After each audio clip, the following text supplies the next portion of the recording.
It's 9 o'clock on November 15th. This is the workshop, the Board of Public Works. This is a resumption of the conversation we started about a week and a half ago on policies. And all members of our board are here. The mayor is not able to make today's meeting, and our council is here, and Sharon's here. You're here too. We have Nick Roth on the line. Good. Welcome, Nick.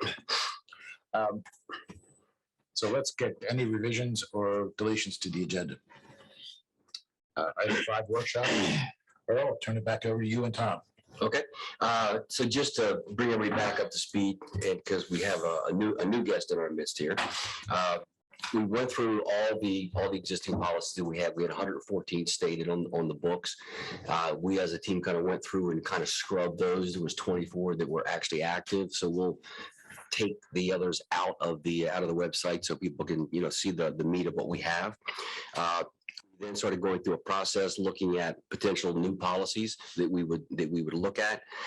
We sent out a spreadsheet with different people's ideas, and we're just ticking through that spreadsheet trying to figure out what is a policy, what should be a policy, and we're not getting into the details of let's do that policy and write it right here.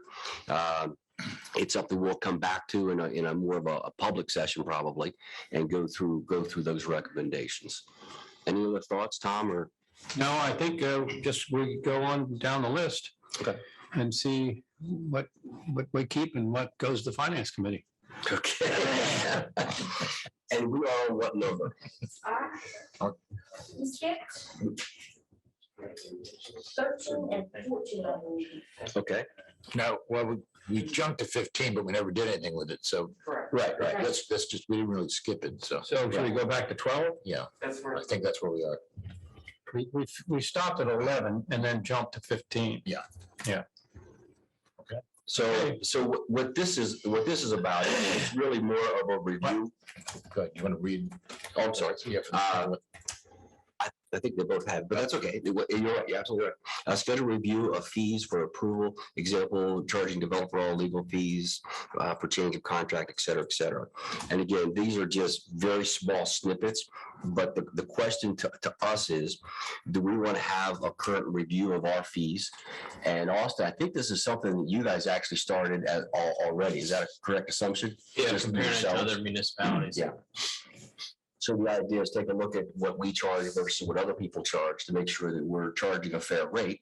And is there opportunities to make sure that either it's too high or too low and get that understanding? Any updates on where it is right now? When we're talking fees, we're looking at like plumber's fees, master plumber license, stuff like that. Nothing impact fee wise or anything like that. It was mainly just fees, ancillary fees that we deal with, like disconnect, reconnect, plumbing inspection, trench inspection, all the above. And this is something I actually picked up on the finance committee for the city as well. Like it's something that I think they do on a fairly regular basis. So next one was lien policy credit. Well, we're going to do. I'm sorry. Keep that. Yeah, that's something because it was started up. I'm just. I think we should keep it. Yeah. Everybody Yeah. agree to that? Yeah. So, That's us.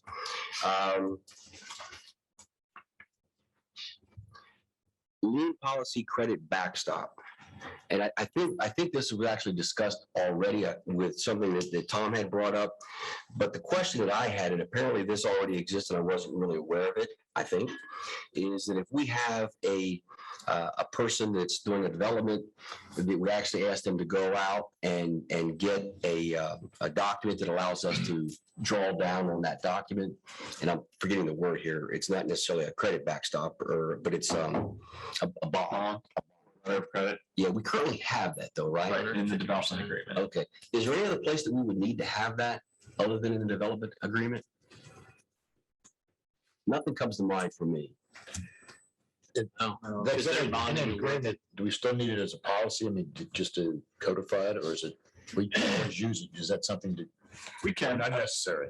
No, I think it makes sense just in terms of what the expectation is that when a developer is completing work for a BPW project, they're expected to bond, whether it's a letter of credit, bond, or other surety, in the amount of 150%. I think that's the policy that then gets incorporated into the agreement. The question that I had, and I didn't know if it was just about, which it is up top in just the developers, but if somebody's going to build a water tower for us, and it's a $2 million price tag, would that still apply to them, or do we need to have something specific to that? Well, the purpose of it is it's, and the reason it applies to the developers, the policy behind it is that if they start working and then they stop working, then there's money that the board can step in and complete the work. If it's a board project, even if we're contracting out, it's still a board project. So it's a different policy. The purpose, like I said, the letter of credit or bond is that it's that backstop, so that if they start and stop, we can draw on the money. So I think there's different buckets for if it's a BPW project versus some other developer. So we're currently covered under our present Right. policy. Okay, good. Okay. So do we need this, or is Let's this still keep it, though. extra, or do we? Yeah, I think if we're doing construction, I mean, contract documents as far as how much gets withheld and such, so. So that's just a keep it at this point. The next one was a review of GM's quarterly, semi-annual, whatever we need to think about, progress. And this really came down to looking at the objectives that we have. And I know that back in. Excuse me, I don't mean to keep interrupting. GM, general manager, Yeah. we're talking about the general manager, yes. Just like we're not talking about the company that builds cars. My son works for them, so we should. I wish come by GM car. So we agreed to the requirements that we had for Austin for the year as far as objectives. What I'm suggesting here is that while that process is a good process, is do we need to write into it the fact that we'll have not annual, but we'll have reviews with Austin, because the reality is things that we may have said were Austin's priorities, they may have changed. Likewise, if there's things that, there's having challenges with, it gives Austin a chance to say, hey, I need some help here, raise my hand, and we can make sure that we're getting the things that we want to get done in the right way. So it's more of a review process for those requirements, objectives. I like that. I think, we keep saying we're going to do that. We don't always follow that through the year. So I think if we put it in our schedule going forward for Yes. each year, so we remember it's on the list of topics for given agendas, that would help us remember that and follow through. So I think it's a good idea. Consensus on that, I assume? Well, just one clarification. I mean, when we do the annual review, you solicit our input and then you do the review. I'm a little concerned that this would be in a public meeting. Did we do that in executive session? If you were talking about an individual's qualifications and performance, then it's executive session. Okay. As long as you couldn't want. Okay. Then no problem. Now the fun one. This is where we jumped to the last time and didn't have time. A formal policy to address sea level rise with wastewater treatment plant for mitigation to plan to move the plant if needed. And I wrote down mitigation committee. So let me just provide one additional piece of information. At last week's Lewes Executive Committee on Resiliency, God, I wish that was a simpler name. We're now at the stage where we've cogitated for the last 6 months and are setting what the priorities are to go forward. Two of the items that were on that list were stormwater fees and the rate structure of them. And the second one was the impact on the wastewater treatment plant. And I made the comment that those were both BPW areas of scope. we would be more than willing to participate or listen to inputs, but those are not things that can be written into city ordinances. So just so that you understand that there's other parts going on that, you know, I'm not sure that should be going on, to be honest with you. I don't know how you guys feel about it. Why? Because if someone's reviewing our, and by the way, we've got in here a policy for stormwater, treatment, stormwater review of pricing. Mhm. Why would we outsource that to no, somebody, not us? I made that perfectly clear. If that was something that they felt that was important or could contribute to reducing flooding, would come over to us and we would deal with it. Or, if there are things that they find from other communities, the discussion was around the $5 flat fee versus percentage of pervious, impervious coverage versus, whatever else matters there are.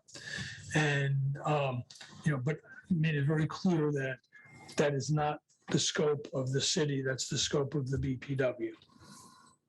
It's a scope of the BPW, not the city. Why would we have the city opining on it? Well, because from a global perspective of flooding, if that was something that could alleviate flooding by going to a stormwater fee that was promulgated on percentage of pervious, impervious, and they came up with information on that and passed it to us, we can consider it. Going backwards, I guess, but it's a shame that the two organizations didn't do this together and include it. Now, I was told that the treatment plant wasn't included in the original study because of kind of the elephant in the room that might consume everything and nothing else would get done.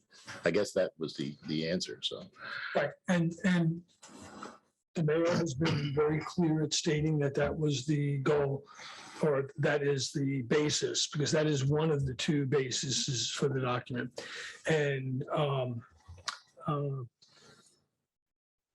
but it seems to come up regularly. And obviously, the city has an interest in what happens with the treatment plant. We have the responsibility for it.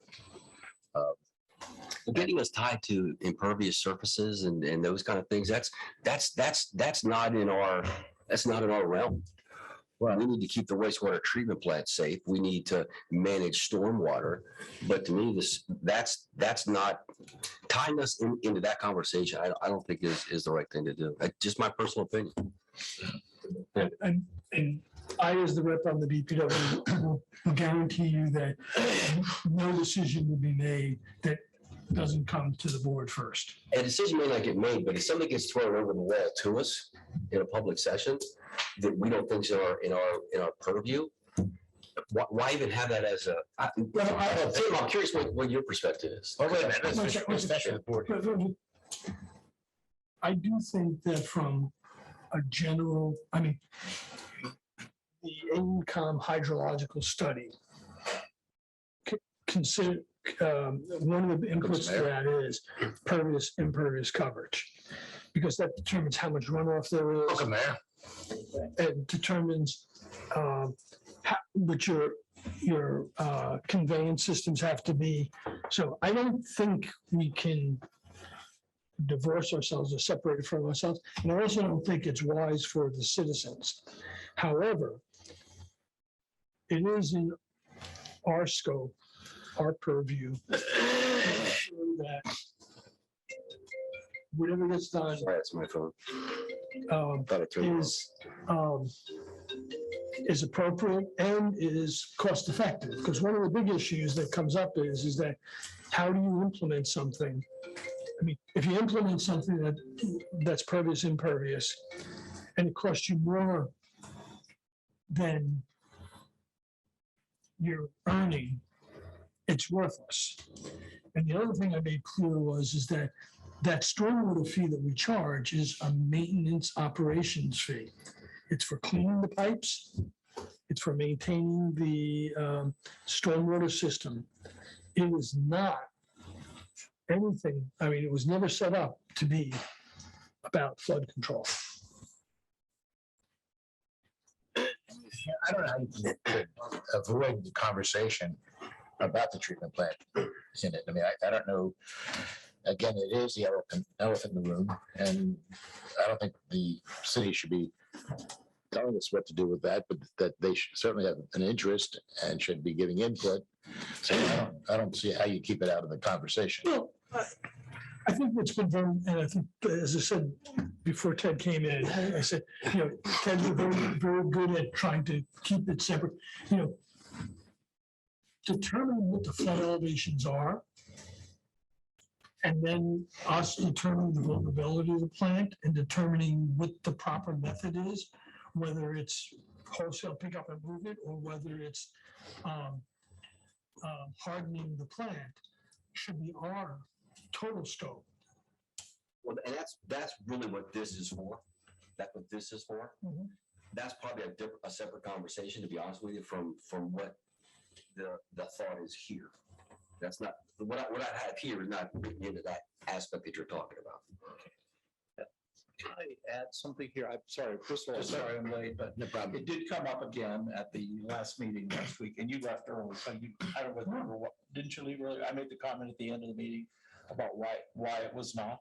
No, I was. Okay, I thought you had left early. But anyway, the I may idea have is. checked out, but I didn't. We all do that from time to time. But anyway, it wasn't part of the purview because it was a project that's bigger than what the city could manage on its own.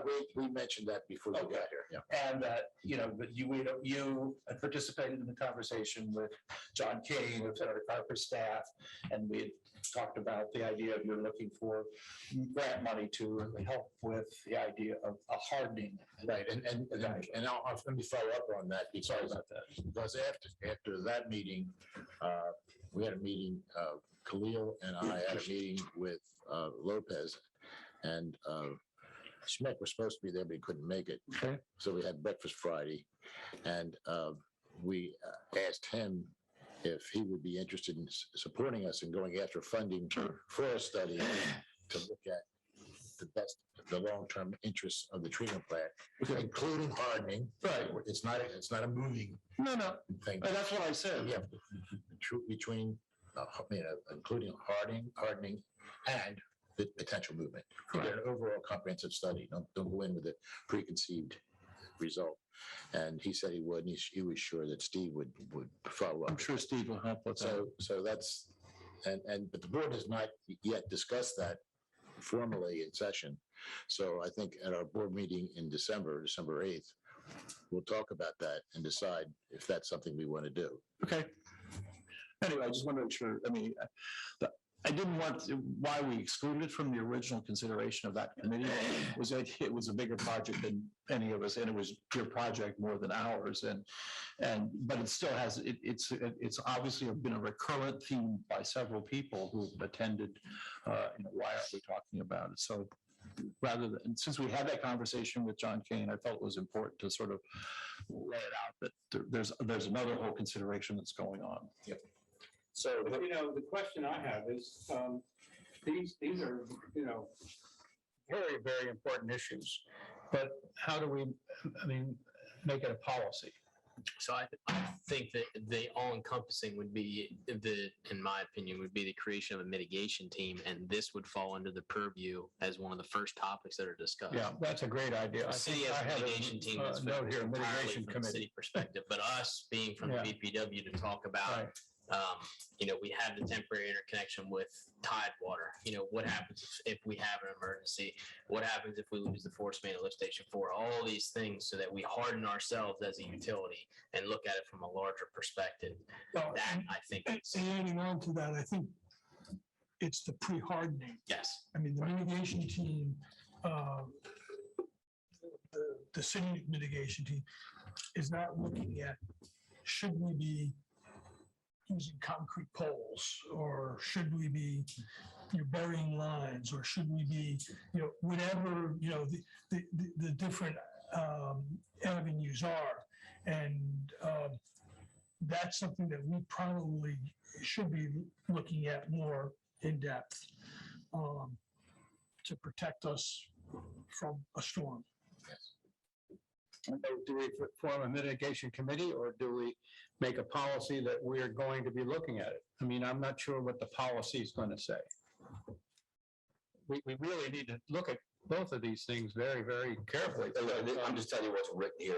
It doesn't have to be what gets finalized. I'm saying that a formal policy to address sea level rise with a wastewater treatment plant from mitigation to planning to remove the plant if needed. And then I put / mitigation committee. I just don't want to have that moving the plant as a keystone to this thing. It's not a keystone. We should just be talking about long range options. I mean, should we, I don't want to target one thing. I would prefer to have the words, rather than moving the plant, is reducing vulnerabilities to the wastewater treatment. Because- What we're doing then is we're deciding to presuppose an answer. No, I'm I think the other way doing around. the opposite. I think you were just. If I can make a suggestion, just to bring us back to where we are today, I think one solution would be like we did with the finance committee to, in the bylaws, authorize the creation of a mitigation committee. And like the finance committee, the mitigation committee's charge is as set by the board. So what we would do is we would amend the bylaws to create that committee, but then what that committee decides will be via resolution from the board, or discusses via resolution from the board. So the step today is the creation of the committee through the bylaws. The step tomorrow is a resolution. And I say tomorrow. Yeah, that's a good idea. So is there any need for a policy at this point? No, because it's going to be a moving target. At the end of the day, the committee is going to examine whatever the board by resolution asks the committee to examine. But we've got to make a change to our bylaws. Yes. So the bylaws could happen now. Yes, and I've got that running list with the other things we've talked about to do with change to the bylaws. And really, what I'm really trying to do is I'm trying to decide what we really want, because you're in negotiations for funding. But it's a global evaluation. I understand, but I just want to make, because we've not necessarily voted on that. Right, we haven't Right. talked about this at all. So that's why I was trying to, that's why I think it's important to make sure we do understand what it is we're looking to do. And I think your approach is correct. Well, and to that point, I mean, if there's the discussion that where you need the answer, then you put that on an actual regular meeting agenda to talk about that specific policy. For purposes of the framework, I think we can put the bylaws, and then you've got via resolution setting the parameters of the committee. So, the suggestion isn't that you shouldn't be talking about that. If it is something that is timely, then in the next regular agenda, put it on the agenda. But as far as coming out of this meeting, structurally, you can put it in the bylaws to create the committee, and then you charge the committee as a board. Is there any value to us having a consensus that allows press to keep doing what he's doing as it relates to getting funding and having the conversations? Yeah, but I think you have to do that in a regular meeting. As the open, yeah, okay. I know the consensus. Okay. And just, Robert, is I am not predetermining an outcome.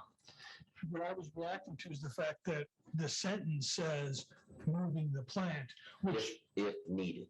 right, but it doesn't say harden if needed, do all the other things if need. And I was just reacting to, because of the political sentiment that a statement written like that seems like, Let's just make sure we're dotting the i's on that. A formal policy to address sea level rise with wastewater treatment plant from mitigation to planning to move the plant if needed. Mitigation committee. See, I think why are you saying move the plant? There's other options. If needed. Yeah, if we could harden the plant if needed. I mean, there's other options. We could tie into the county if needed. Look, I'm okay. I'm okay having this in an open conversation and having a proper vote. Okay. Maybe one way to address that is eliminate all of that and just say the vulnerability of the wastewater treatment plant. We're not gonna have a policy anyway. Yeah, I understand, but that might be one way to address it without We'll address that. getting too far into this. December 8th meeting. Okay, we'll put it on the agenda. Okay. All right. And we'll have the bylaw conversation as well. Yep, sure. Okay. All right. Along those same lines, review approach / costing and definition of stormwater management. Which kind of gets to Tom, what you were talking about. Is that something you're looking to defer to the city to do? or- No. I said exactly the opposite. I said exactly the opposite. They brought it up, and I pointed out that it's not a city ordinance issue. That is ours. However, if they came up with, other cities have found that charging or changing the way you charge to minimize the loss of pervious coverage, that we would be open to that information. I am by no means, Just to remind the board in terms of the MOU. So in the MOU, the board did agree to undertake a review of its stormwater management fees and approach in collaboration with the city. So it is still the board's purview, but in collaboration with the city. My understanding in talking with staff is that the status of that is that staff is actively working with Charlie O'Donnell, looking at it, looking into a formal study to then come back to the board. So it is on the board's action plan to review, and just to remind the board that was from the MOU in collaboration. Thank you. and Charlie did present 3 meetings ago, to the Executive Committee on Resiliency. Correct. So, It's being worked on. It's being discussed. Again, is this for a policy or do we just leave it where it is? That right now is just an action item on the work product for the future. So we don't need this as a policy. Not yet. I'll come down to you for you. Okay. Any request that the board that does, so if somebody requests something from the board that is not within our policies, that is outside of our policies, that there is a policy that says they actually need to tell us if they're asking us to do something outside our policies. I know that sounds like a strange thing. So Let's flesh that if out. we're looking at let's just say, a developer agreement. If there's something in that developer agreement that does not align with our policies, that the person needs to state publicly, we're asking to do something that's outside of our current policies. So you're talking about something that goes against the policy, Yes. or something that's never been thought about before? Something that is outside the lines. It doesn't mean that it's wrong. Yeah. But it's outside the lines. But if it's something that we just never discussed before, doesn't have to do this. That could be made. Yes. So if there's a duck sanctuary, right? That's not in our policies. And that's something we could discuss. And I made that up, obviously.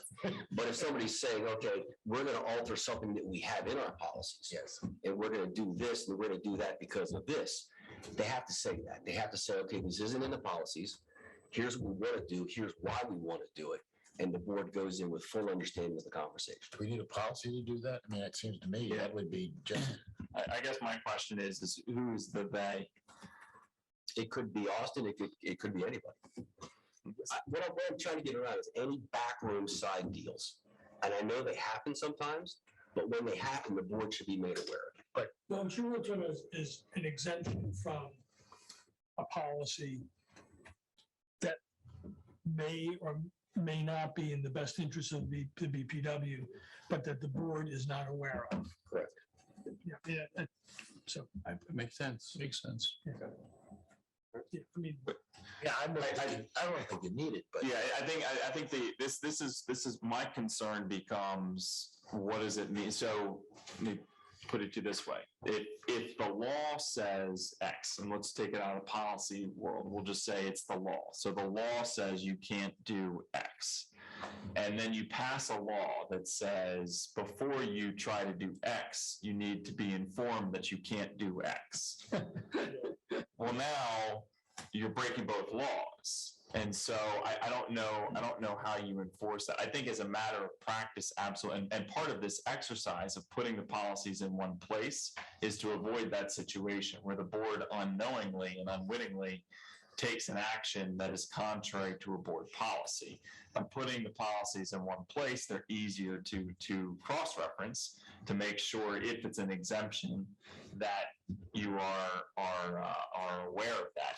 But I think what you're asking for, Earl, puts the burden on staff so that if staff doesn't inform the board, well, now you're undermining the board's action. It's creating another avenue of the house of cards falling.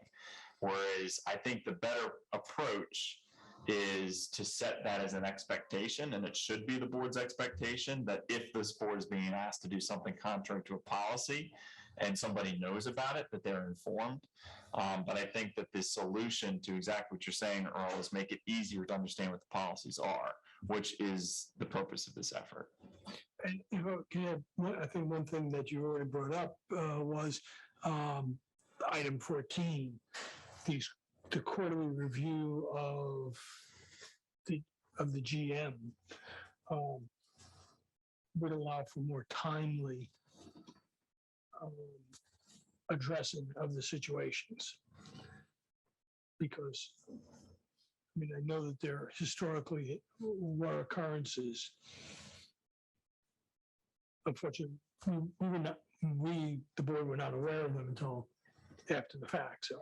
And I'm familiar with some of those as well, and that's why I was trying to, Yeah, I'm trying to do belts and suspenders. I understand what your concern is, but I also, don't want staff being continuously looking over their shoulder and coming to the board for everything, so. And I'll give you another example, and it can be an innocent example. It can be something as, that there's an arcane board policy that, I'm failing an example here, but let's just say arcane board policy requiring the board to take an action. Staff brings a resolution, which everybody agrees is a great idea and the right thing to do, and then the board approves it, but nobody's aware of arcane policy. Well, now all of a sudden that action that was approved can be challenged because in approving it, you violated a policy that says you can't approve it unless you're aware of arcane policy. See what I'm saying? So even it cuts both ways. On the one hand, the intent of it is to make sure that everybody is going in eyes wide open. But if you overcorrect, then you potentially undermine the actions that, had the board known about arcane policy, wouldn't have even mattered. But now this good thing, and if it's a funding resolution or something, is now subject to challenge. Again, my recommendation is instead of creating that risk and putting that burden on staff and others, I think that the better approach is to be clear in terms of what the board's policies are. So that everybody can cross-reference them and be aware when the board is taking an action. And I think you can also say it's the expectation of the board that if staff or anyone is aware of a policy, that you inform the board, as opposed to making it a requirement. Does that make sense? So what you're saying is that all the past due collections that have been collected by staff and not by the treasurer are subject to being refunded. That is what you're saying, Mr. Solicitor? That's actually a very good example, because had you had that policy and everybody, as a matter of course in the modern age is collecting as we are and not following the archaic, outdated, no longer relevant rule, but still on the books, then yes, that's exactly the situation. Just happened to pick that one out. I'm going to agree, right? And because we're obviously, this is the will of the board. That one, we need to make sure we're doing that with these, whether it's agreements with, developers, whoever it is, we need to make sure that we are dotting I's and crossing T's on this stuff. And you're gonna, and especially given what we found recently, we need to set that with Austin, that exceptions to policies need to be brought to the board. I was just thinking that, when we set these up, I think it's really, we have to be really, it seems like a minor thing, but we have to be very careful of identifying or naming the policy so we can, if we're looking for something, we can find it accurately. So we have to be careful when we name these policies, because that's going to be important as we go back and try to verify things or check things. Well, hopefully we can convert this to a file where there's keywords. Yeah. So you can search them, because titles are, at the time, they are crystal clear, and 3 weeks later, they're, yes. But But this keywords, could also even be in what we put in for Austin as far as what you need to achieve for the year, right? To making sure that we're doing some of these things. So we can have that in as a requirement on that as well. Okay. Okay. Where are we here? Oh, business So requirement. it's not going to be a policy No. in No, any no. shape or form. You think it should be?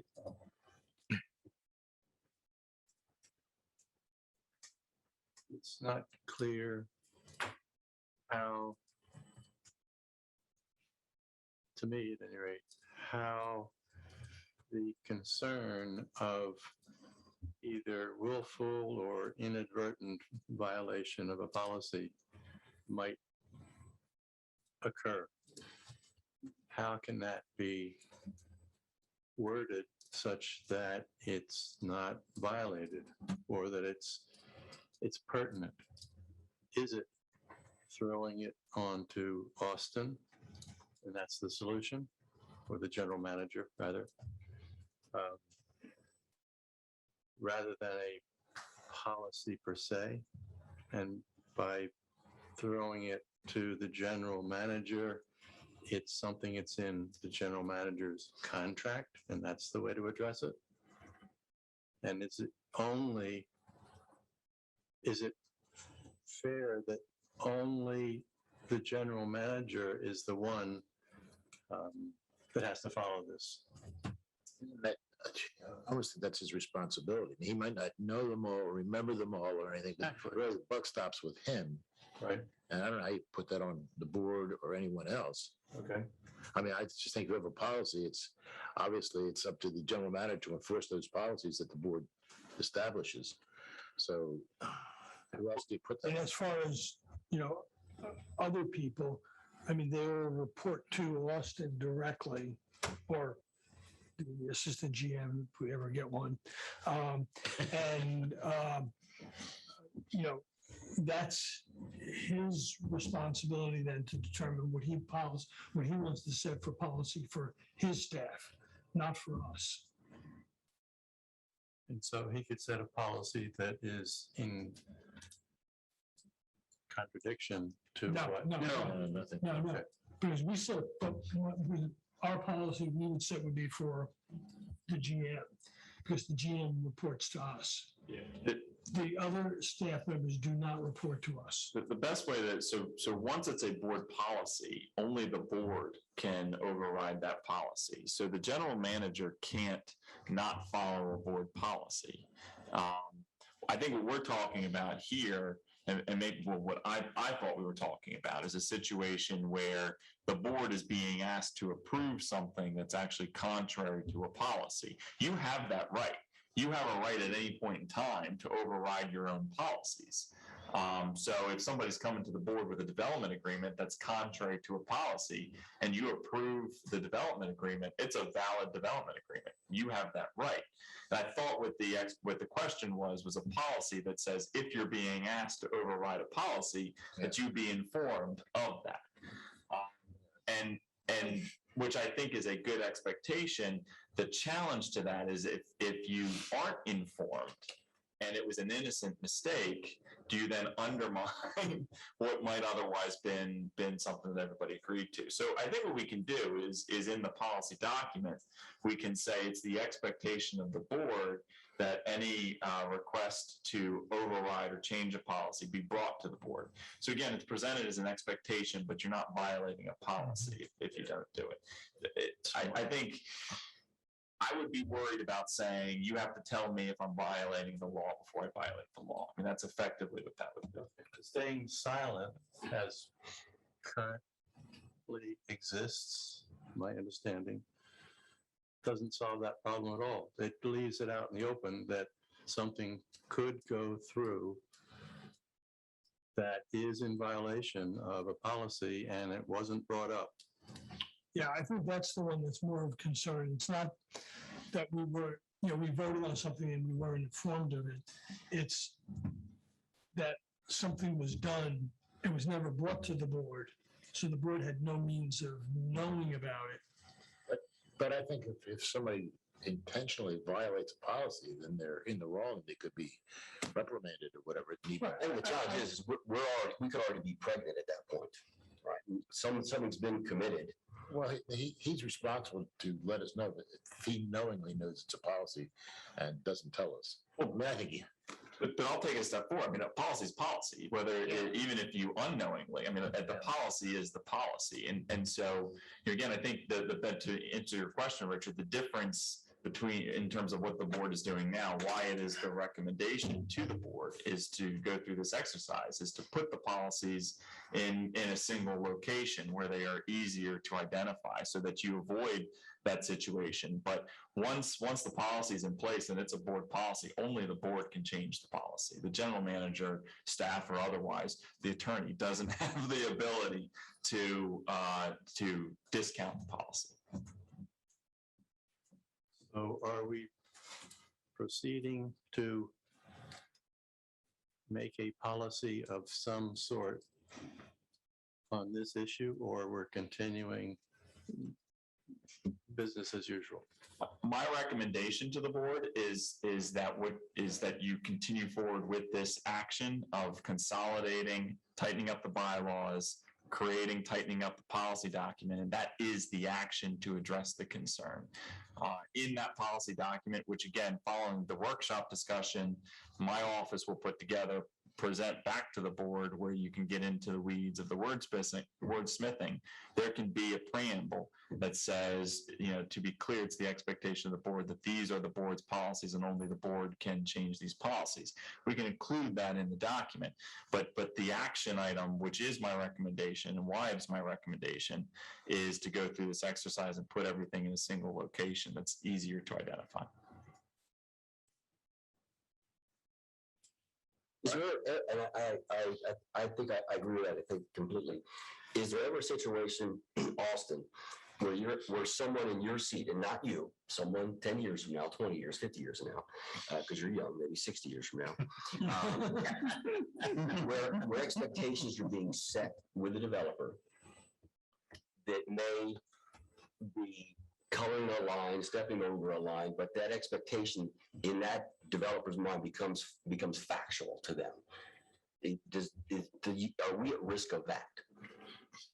Where all those exceptions coming to us prior to an expectation being set with a developer? So the way that I would look at it is if you're going through a developer's agreement and you're approving a developer's agreement, if there's anything out of the scope of the developer's agreement, that then comes back to the board for review before any decision will be made. Right. So the expectation is not set with a developer without the purview of the board. The development agreement is not effective until it's approved by the board. I understand. And any change in scope would come back to the board. That's correct. If anything, I didn't. That's right. And that would have the input of both the solicitor, the general manager, and the engineer. Okay, are we finished with that one now? Yeah. I think that was a great discussion. 18, and I know this seems a little bit strange, but business requirement of grinder pumps. Where this came in my little pea brain was that if someone we find out is, having all kinds of rags in the system that's coming from a specific location, that we have a right to go to that business and say, you need to, at your expense, install a grinder pump. I'm concerned too about grinder pumps after reading the Infomark treatise. That grinder pumps are really causing a lot of the trouble. Yeah. So I think we need to really take a hard look at grinder pumps, period. I think that, yeah, I agree with what you're saying. The other thing is that grinder pumps, particularly unless you're talking about a large facility, the grinder pumps are relatively small and probably couldn't do a good job anyway, for a small residential. And then if it's going into a 2-inch line, for say, that would even be worse. So it's probably not, So and just pick a location, whether it's a nursing home or a hospital, whatever it is, there is a high probability that a lot of improper stuff is coming into those pipes based on what we've seen historically. Do we have anything that we can do that gives us some authority here to make sure that that gets mitigated on that side? It seems to me that this is more of an engineering review issue that is got to be looked at on a case-by-case basis. Because I would agree with Tom that, just putting in more grinder pumps is just transferring the problem further down the line. As we saw at Pump Station 4, we see with the wastewater treatment plant. really your concern is a bigger question. It's not just, That's just a line. anything that shouldn't be there. Yeah, I think we have the ability to enforce that now without, do we need a policy for that? No. Do we have the ability to force someone to do something like that? So I just made a note. That's something that has to be researched. I think what you're asking is whether the board has authority and ability to take action against an individual property owner for an action relative to the system. I don't know that. I would have to research it. So, I mean, we have to set standards of what can go in the sewer. Is that what we'd have to do to enforce that? I mean, obviously, there's some obvious things like that you don't throw rags down the toilet or, tennis balls or anything else. So do we actually need it? Some Well, I mean, ordinance that, we don't have ordinance. We actually do have, the requirement for grease traps Yeah, right. from commercial establishments. Yeah. But, so it seems to me that if state law doesn't have that as a overriding, we could set that within our own. I think you're helped with that by the Board of Health. It's requiring that to have a grease trap. And so It's more than. Well, health. I'll answer two ways. I think this is one that again, I think we need to research before we can opine on it. But I think, again, keep in mind, there's different stages. There's will the board accept the connection to the system versus once you are connected, taking enforcement action relative to an individual. So there are different stages. There are different questions that need to be unpacked. So let me take a look and I can advise. Okay, an entirely different topic though, but similar. You have caused people to disconnect their drain spouts from the stormwater management system. That's a state requirement. It's a state requirement, but you've done that without having a policy here. Well, but in that instance, if it's a state requirement, then we're bound to follow it. So let me take a look, and then I will. What things the plumbing code about certain physical things you can put down? Building code, plumbing codes. I mean, there's a lot of layers to this, different stages of when that applies. But I will take a look and advise the board. Okay. As I saved all the hard ones till this last page. Yeah. An annual survey of customer/staff review results in session with action plans. The thought here was, and it's just again a sentence or two. I think the voice of the customer is important. I think the voice of the employees is important. And I think having a policy around an annual review of that so that surveys go out, questions are approved, it's reviewed with the board. There's then follow-up with the customers on here's what we're going to do. There's follow-up with the employees. Here's what you've said. Here's what we're going to do. And again, I know I've said that before. Those two categories right there were 60% of my bonus when I was running a business. There was a big piece. The only thing that wasn't in there was shareholders, but to me, our customers are our shareholders. So I don't think that's applicable, obviously. Yeah, I know. That's a good, we talked about that a lot, and I think that's a really good idea. I think it's a great idea. I think it's very good. Okay. Yeah. Is that consensus? Expectation would be staff would be able to handle the customer survey, and then you would have either the board or the general manager conduct the internal survey for our employees. Or are we thinking outsource both? Well, we could work that out. Okay. As long as we have a policy that we're gonna do it. Again, is that a consensus, everybody? Policy is to do it, and then how to do it is later. So this one, I'm not sure about this one, to be honest with you. I go back and forth on it. Review and do a financial analysis every 3 years for wastewater treatment, electric, stormwater, and water. Like the ones Dawn's doing for us now? Financial projection. And what made me put this in there, to be honest with you, is the amount of inflation that we've seen this year and last year as well scares the crap out of me. And I like to be less scared, to be honest with you. That's why I put that in. It's a technical term. Yeah, really. GE Capital, by the way. Doesn't exist. Thoughts, look, I'm open to this. I did this because I'm the treasurer and I've gotten scared because of inflation. I believe that our pricing that we thought was good is no longer good. We're gonna have an updated session with Dawn. It's all going to go through that. But that's why I put that in. I guess it depends on what kind of analysis we do, how in-depth and so forth, but I think we should review, at least cursory, how we're doing and what's happening. So as long as it wasn't something onerous every 3 years. Well, my concern is maybe even heightening on yours, is that every 3 years, I mean, is a long time when you look at what's happened in the last 18 months. Peace. I'm with you Yeah, completely. and so, I asked what I thought I might be able to get, well, not what I wanted.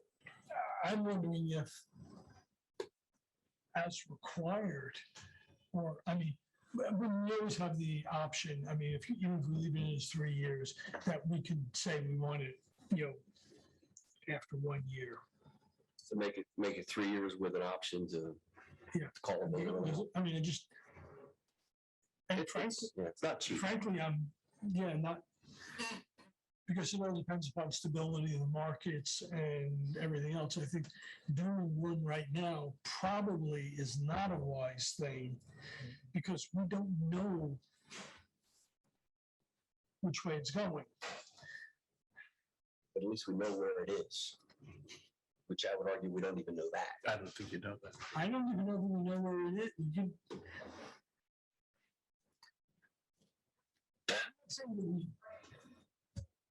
We shouldn't, but I don't think even if you ran one today, you'd know where we are. I think Tom's saying that it falls on the finance committee. That's what he's saying. Maybe the way to phrase that is to say not less than every 3 years. I could do that. That might be the way to say it. Actually, the mitigation committee, because we're mitigating financial risk. I'm a finance manager, so to have her involved, she is a wizard. So I don't know if she would be up to trying to, I don't want to say recreate, but do something similar to how Dawn does the financial projections. But we We can had that capability in-house with, a true person that's non-biased dedicated, lens. yeah. That would be good. So not less than 3 years? I think that's a good.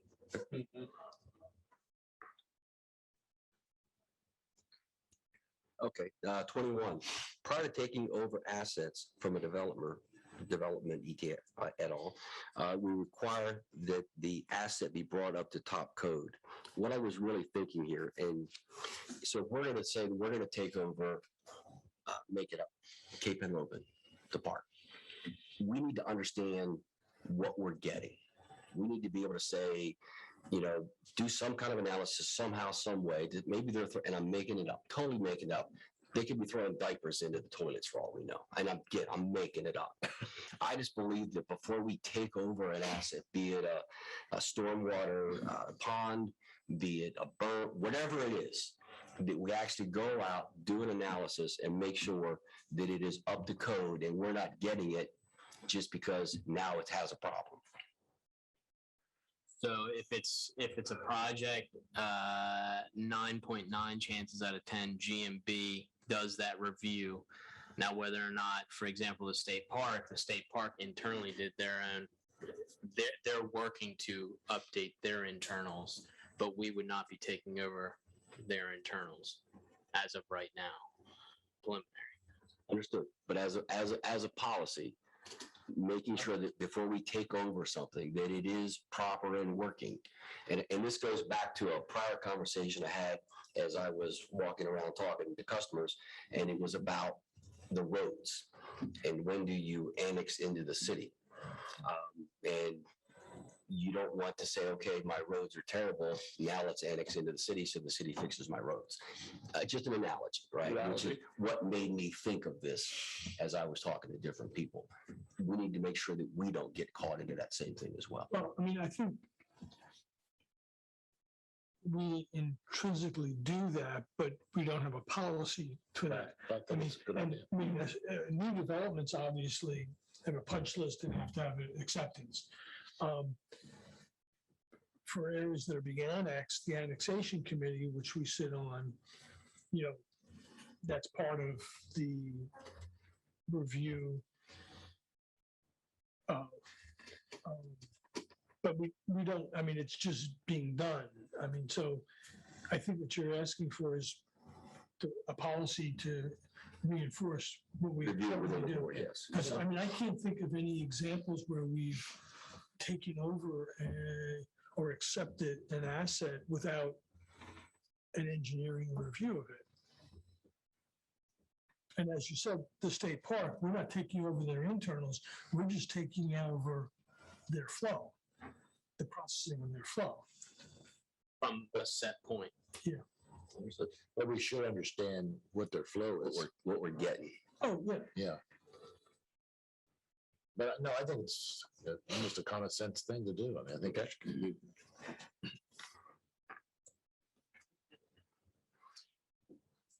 This was actually not mine. I have a board member attend monthly city council sessions. I threw it on there as having a second set of eyes, second set of ears to be there, whether you're via Zoom or via in person. I attend every one that I can be at. So I just threw it on there as having somebody else present. Yeah, I mean, I think it's Generally, you do. This is another one, just reinforcing what we currently do. I mean, Press is at almost every one, I'm at almost every one. at least watching from home most recently. But I was Austin and I and Tom had talked about, if there's nothing on the agenda. Called me the other day. Yeah. And you didn't. Yeah. I mean, you attended by Zoom, but you didn't come in person. Right. And I think it's something that there's nothing that for us that apparently that at least one of us should be watching anyway to virtually see what's happening. I think a couple of us do at least. Yeah, I mean, so if you want to make it a policy, I have no problem with it, but I mean, it occurs. I really don't think it needs to be a policy, but It's a practice. Yeah, because I mean, the concern is the policy, and for one meeting, we're not available, we don't do it. What you could do is again, keep in mind, there's the bylaws, the policy, and then I've got, for the board, I have a list of the three categories: policy, bylaws, nothing. So if you determine not to make it anything, it goes in that bucket. But you could put it on the bylaws, say that at your annual meeting, you designate a board member to attend the city council meetings. You could do that. I wouldn't make it a policy, but if you were to do something, I would put it in the bylaws. I don't think we designate somebody. Yeah, I think that becomes a little restrictive. Owners. Yeah. I agree.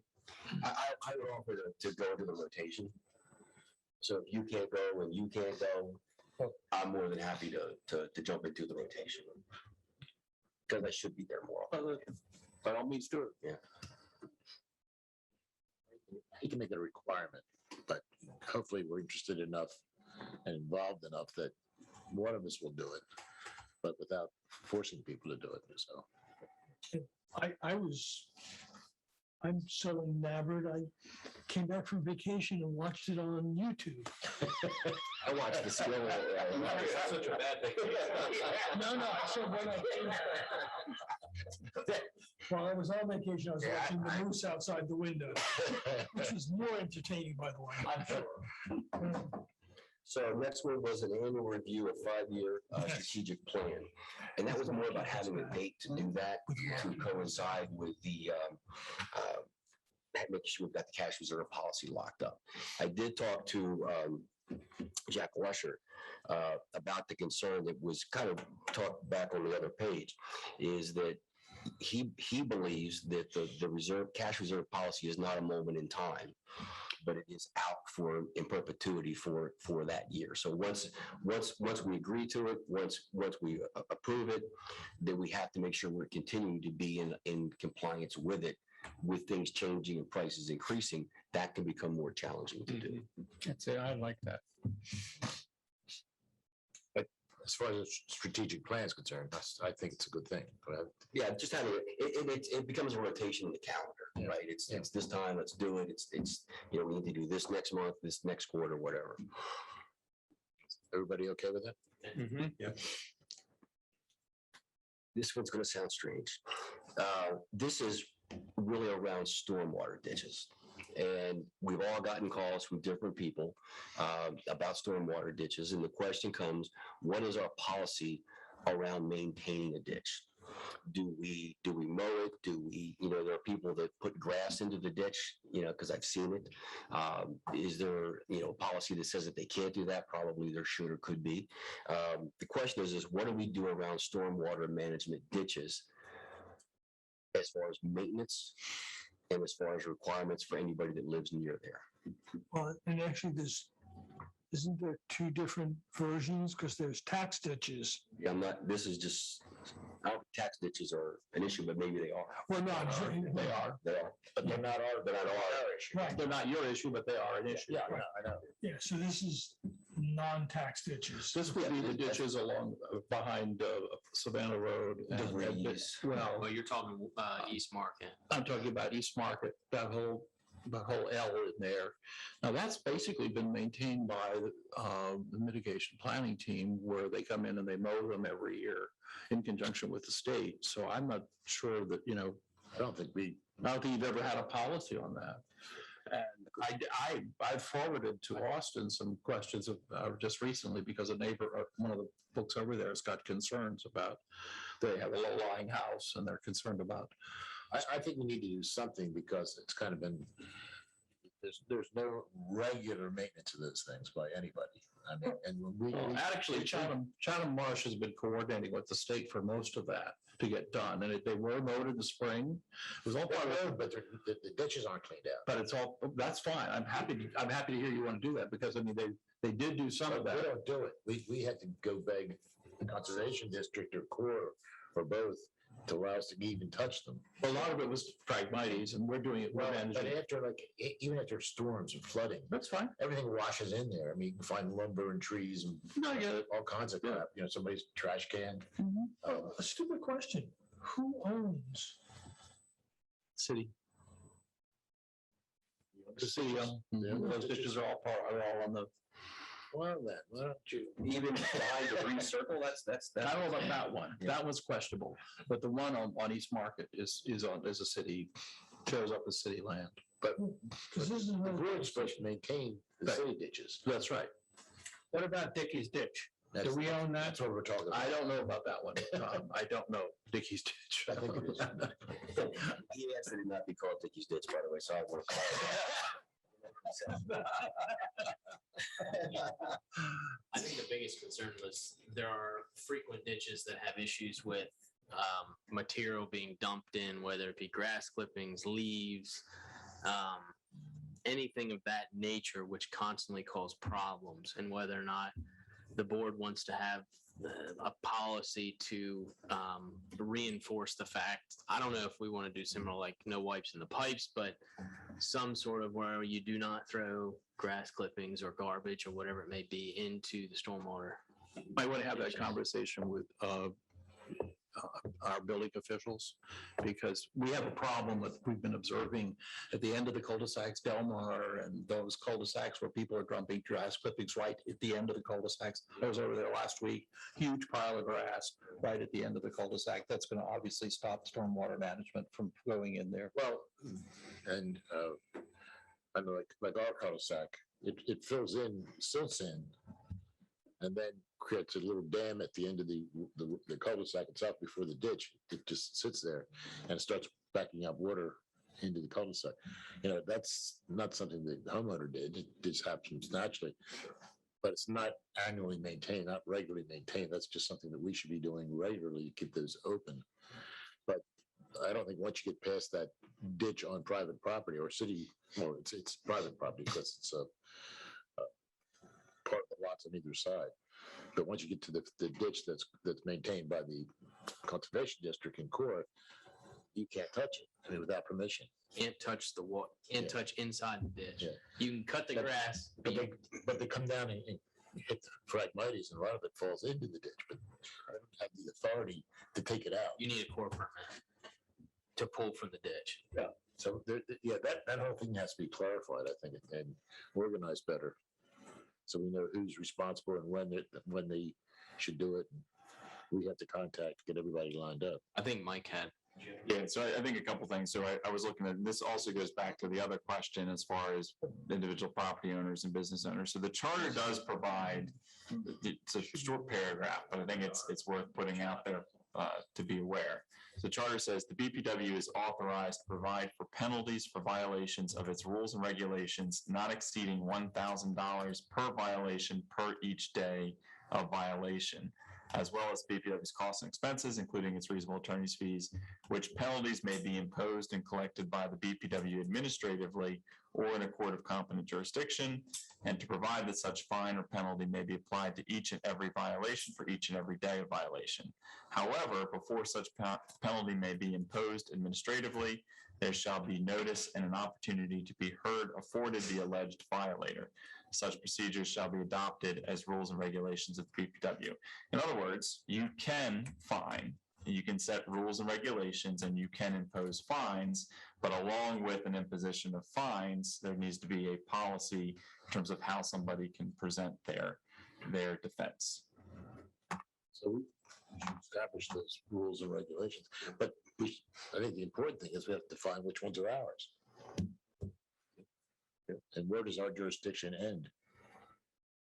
So you're saying. Give that to your assistant GM. Yeah, well, I will say, and it may be preemptive, but we have facilitated conversations with DelDOT, and this may be a larger scope, but to find out who owns what as far as infrastructure, whether it be stormwater, pipes, ditches, and so forth, that the state would own and maintain versus what the city or Lewes BPW would own and maintain. So that has been requested from the state. There's a document that needs to be executed because it's the state.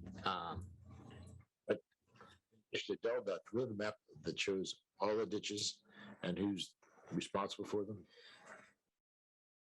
That's what we should have, I think. I don't know if we have that in its entirety. I know we have the Highland Acres tax ditch one, but I don't know if we have one for all of ours. I've never seen it, so I don't think it exists, but I don't think it exists either. Dennis. I've never be seen good to one. have. I've never seen it come up in planning commission. No. Yeah. So Mike, are you saying basically we should have a policy that says something to the effect that we have to review these things and then discuss it with the perpetrator or violator and I mean, the wording is something else again, but we should have a policy that says we have to look at this sort of. No, I think if the board wants to impose fines, you also have to have a Right. process for That's those what I mean. fines. That's the point. Yep. And establish rules and regulations. Right. Well, I think we should have it because we should be able to do it if we have to. It sounds like Yeah. one of the first steps, though, is to determine which ones we even have jurisdiction over. Right. With, Might be easier said than done. I'm afraid it is. Sorry to say, but it's. proceeding with the development of the policy shouldn't take a back seat to, oh, we can't do that until you have a map. Correct. So we should be proceeding with a policy. Yeah. And the policy would say to, the ones we're responsible for. Yeah. So do you want to change that to read that way? Yeah. Okay. Now I'm not even sure why I did 25, but I had a really important reason, I'm sure. All rates are approved by the board. I think that's true anyway, right? Right. I believe that probably came up because the rate for Oyster Cove, because we bill off water consumption. That's right. Right. And the possibility that for those, Bradford, for the 16 homes down Savannah, if one of the utilities is in before the other, you have to be able to bill, construction wise, because one is under the DelDOT contract and one is under whatever, when the material comes. And if you do that, those two streets on Old Orchard, you'll also have the same issue over there. Yeah, because we do not hold the water. I don't know if we need a policy because we're going to have to update the policy on utilities, on fees. Correct. So, there's already a policy in effect. It's just that that policy needs to be amended because of this new idiosyncrasy. Yeah, circumstance. Yeah, probably it's more of amendment than reality. So the action is to Amendment. amend it, but also to come up with a structure and cost. Well, all rates are approved, should be approved by the board. If that's the policy, then that's the policy. Yeah. Then the rates have to come up and you discuss it. Then you discuss the rates and discuss what it's for, discuss anything yet. Yeah. I think we're all in agreement. It's just a matter of getting to Yeah. getting the approach to do it. Right. Okay. Set up and maintain public communication. I think this may have been yours. About 26. Oh, 26. Oh, I'm sorry. Should the MOU become a policy? My advice is no. Okay. It's a standalone document. 27. Set up and maintain public communication. I think this, Richard, might have been yours. I can't remember. Maybe I put that in there again. No, it was a new ad after it was sent out.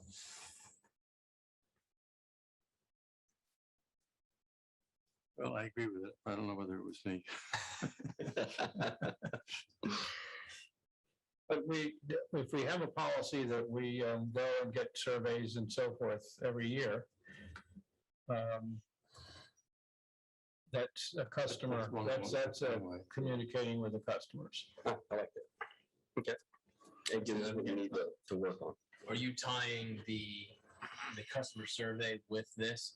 Meaning if we're doing the customer survey one, that's similar to what this policy would, so it would fall into the. A customer survey would give us information that we discuss about customers. So I'm thinking why we don't need two policies. Yeah. Wasn't there or isn't there a comment that any complaints that come in on a weekly, monthly basis be logged and reported out, follow-up and so on? And that's a form of communication, more regular than the surveys, annual surveys or quarterly surveys, whatever. What we have is for the bylaws include a note that the monthly agenda should include an item for customer feedback. And so that'll be in the bylaws. Prior thing. Mhm. This 28, we're all okay on that one? Included in the other? BCP, that was business continuity plan required for pump stations, wastewater treatment, electric stormwater potential. So in prior lives, we had to have something in place, a plan in place if something goes wrong. So if the water tower falls down, what do we do? And I'm just using it as an example, and having some plan on what to do and how to do it. It doesn't have to be I's dotted, T's crossed, but it's got to be, here's what we do and here's who does it, kind of approach. Wastewater treatment plant, there's all kinds of different things you can look at, but we typically need to have, for material things like this, in the corporate world, we would tend to have a plan on what to do when something goes wrong. I mean, so if there's a problem at the treatment plant, that we know who to contact and that type of thing? Is that what you're Yeah. looking for? And so, Tank fell down, what, so BCP as an example, if you take it from the wastewater treatment plant, we are, we've had conversations around a bi-directional pipe. That would be an example of business continuity on how to keep afloat when things aren't floating, if you know what I mean. And that's kind of the concept, is what do you do to make sure that we are being as careful as we can? You can't go out and spend $1 billion, but given the money we have, the things, how do we spend that money to making sure that our customers will have service? You tie that with the mitigation team? So as, is this for assets that are already in, like the line would be connected, would be connected to the county, would be bi-directional when to use it? That would be an example of something that committee or that plan may encompass, is having it be bi-directional. I just use that as an example. So it would be planning, it would be a capital improvement program type. In that case, yes. Yeah. It would spin that out. Because we're used to, which are emergency operating procedures for how you're going to run the systems in abnormal conditions. But that isn't. I would say that parallels this as Right, well. but that's assets that are already in place Correct. versus, evaluating, putting in a new line that was bi-directional. And so I was trying to get a feel for. So, and it can be both, and probably both can be both, to be honest with you. But as an example, if we say, okay, what do we do if the wastewater treatment, BCP, the wastewater treatment plant goes down? Because that can happen. It can happen for all kinds of reasons. What do we do when that happens? And as opposed to saying, okay, let's get together when that happens and talk about it and figure it out, which you can do. Here's a plan, here's an approach that we've already thought through. And it's possible that something like a bi-directional pipe becomes a proactive part of that process, because we realize, we don't have, and I'm making it up, we don't have a viable backup plan.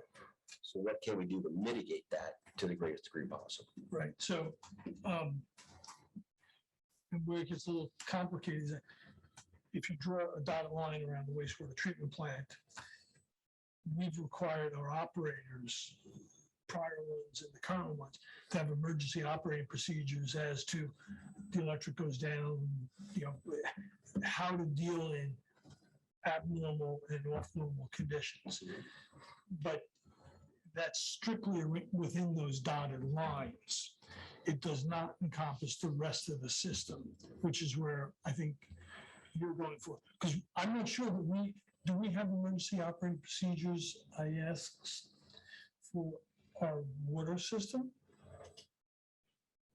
which is under our purview?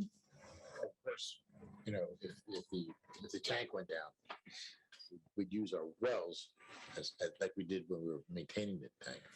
And we had the interconnection with Tidewater at one location and hopefully another coming up. So we have things we can do with that. The power is the big one. Well, but do we have emergency operating procedures that tell people how to do those things? I think it's in actually the city's EOP plan.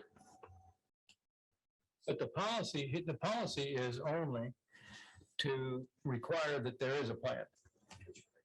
That's the policy sets, will require that there is a plan. And then you have to go set up the plans, but that's, Policy is not your working document. Your policy is just right, telling you have to do it. exactly. Right, but my question is the policy trying to say that you have to have emergency operating plans in place for your existing assets? Yes. Or is the policy to put in place a capital improvement program to look at how to mitigate what improvements you want to make, like the bidirectional pipe? That's I what, think- that's what I I'm think- getting hung up on. I think they can become one of the same. I think they can be too. So I was gonna the drive the idea other here is let's have a suggestion, let's have a policy to have a BCP, business continuity plan, which is continuity when something goes wrong.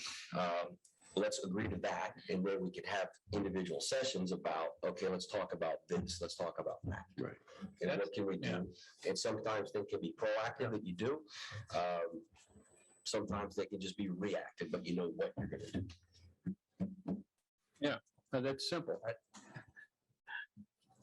And it doesn't go with the finance committee, by the way. Money. Push the mitigation committee, push the delegate to the finance committee. Yeah. Okay, so we're gonna put, we agree to that, right? Yeah. Good. This one is policy for public charging stations. I know that's becoming a bigger thing. Having a policy to say, here's what we do, here's what we don't do, probably makes sense from my perspective.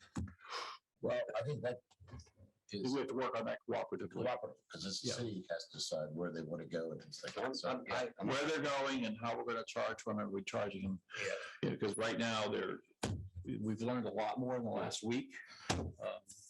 Tim and Paul Eval's and Press and I had a meeting along with Austin, last week. There's a lot to learn. And I think the state is encouraging us to learn more quickly because of their potential reimbursement at 90% of the expense. So I think this is going to be very fluid for the next month or two. I wouldn't spend too much time at this point on it while we learn more. We reached out to the state just as a tidbit, and they basically said, because we're two separate entities, we have the ability to both ask for reimbursement for 6 charging stations at 90%. So we essentially can get 12 charging stations, each of us paying 10%. But they are owned and operated by the entity that Owns them. owns them, okay, who actually goes out and gets them. So there would be a complexity there because there would be 6 owned by this entity and 6 owned by this entity. And then who maintains the payment mechanism, who maintains who can park there. There's a lot more involved. and where you take up spaces. Yes. Right, yeah, what kind of spaces do we want to give up? I mean, right now, we're only talking about public parking lots, some of which are charged and some of which are not. And I think we all know that at some point you're gonna have to charge for the consumption of the electricity. But are you also what are you gonna do about charging for the occupancy of a meter in a charge lot? And all of that is very fluid right now, so I was. So the question is, do we need a- policy. I think so. Do we need a Regular policy stage. that just says we will review, Correct. continually review charging station? I think that's fine. Or do we not need a policy for that? It would seem like we should just wait and I think it's premature. That's fine. I know. Keep it, we'll get to it for a while. But should we also have a policy on EVs? For residential? Just encouraging EVs. A lot of municipalities have a policy that encourages. So is that something that we wanted to meet?